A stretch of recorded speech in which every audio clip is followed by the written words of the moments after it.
شریعہ production committee کے زیر اہتمام crimes in Muslim society need for social reformer پر سیمینار خواجہ مینشن ماسب ٹینگ میں منعقد ہوا، جس میں مسلم معاشرے میں تیزی سے پھیل رہے جرائم کو روکنے کے لیے تفصیلی بات چیت کی گئی، جس میں حصہ لینے والوں میں شریعہ پروڈکشن کمیٹی کے صدر پروفیسر جے جمیل النساء، شمیم فاطمہ، ڈاکٹر عائشہ جبین، ایگزیکٹو انجمن مہدویہ نے بھی خطاب کیا۔ اس میں شرکت کرنے والے کالج کی لڑکیاں، پروفیسرز، لیکچررز، ڈاکٹرز اور خواتین کی کثیر تعداد موجود تھی۔ آپ صلی اللہ علیہ وسلم نے کہ اس ارشاد کے بعد اس کام کی ساری ذمہ داری امت مسلمہ پر ہے، چونکہ اب کوئی نبی آنے والا نہیں اور ہمیں یعنی امت مسلمہ کو ہی یہ ذمہ داری پوری کرنی ہے اور اس کی آخرت میں جواب دہی بھی کرنی ہے، کیونکہ اللہ کی پوچھ ہوگی اس کے بارے میں۔ ہمیں آخرت میں اس کی جواب دہی کا خیال کرتے ہوئے ہمیں اپنے عمل کو صحیح کرنا ہے۔ قال رسول اللہ، تم میں سے کوئی برائی کو دیکھے تو اسے ہاتھ سے دور کرے، اگر وہ طاقت نہیں تو زبان سے روکے، اگر وہ بھی نہ کر سکے تو کم سے کم اس کو دل میں برا جانے، اور یہ سب سے جو آگ دہک رہی ہے اس دہکتی ہوئی آگ کو اور زیادہ بڑھانے کے لیے اور زیادہ اس میں شدت پیدا کرنے کے لیے وقتاً فوقتاً گناہگار بندوں کو اس میں پھینکا جاتا ہے، اور جو پتھر ہیں یعنی جن کی زندگیوں میں دنیا میں جب انہیں یہاں بھیجا گیا انہوں نے اس کا صحیح استعمال نہیں کیا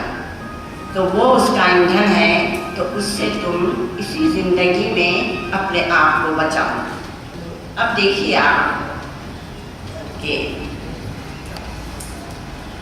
یہ جو ہے سورہ تحریم کی آیت ہے، اس کے علاوہ قرآن میں اور کئی صورتیں ہیں جن میں ماں باپ کو اولاد کی تربیت کے بارے میں آگاہ کیا گیا ہے۔ مثلاً سورہ فرقان میں آیا ہے، سورہ احقاف میں آیا ہے، سورہ طٰہٰ میں آیا ہے۔ یہ وہ ساری صورتیں ہیں، میں اگر ان سب کو لکھوں اور صرف ان کا ترجمہ ہی بیان کروں تو وقت ہو جاتا، اس لیے آپ کو بتا دے رہی ہوں کہ قرآن کی یہ صورتیں ہیں جن میں اللہ تعالیٰ نے والدین کو ان کی ذمہ داریوں سے آگاہ کیا ہے۔ اب دیکھیے یہ اوپر کی جو سورۃ تحریم ہے، یہ اولاد کی تربیت کے بارے میں نہایت بلیغ و مؤثر انداز میں اللہ تعالیٰ نے فرما دیا کہ تم اپنے آپ کو، اپنی اولاد کو دوزخ کے ایندھن سے بچاؤ۔ علامہ سلیمان ندوی رحمہ اللہ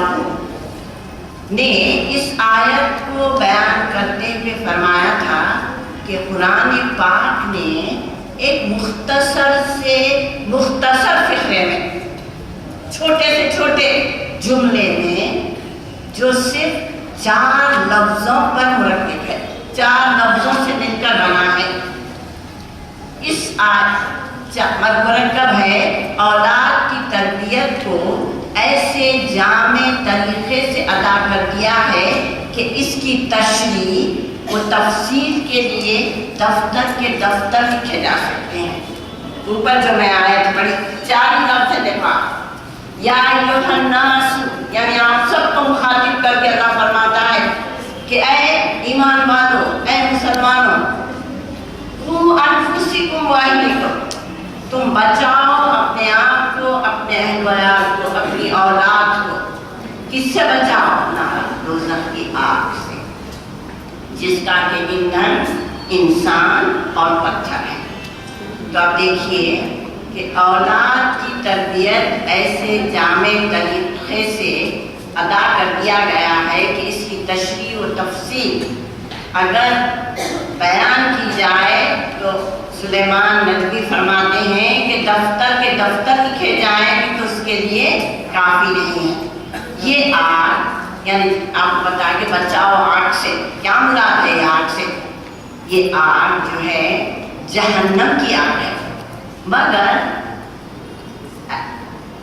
اس سے مقصود، اس سے مراد ان تمام برائیوں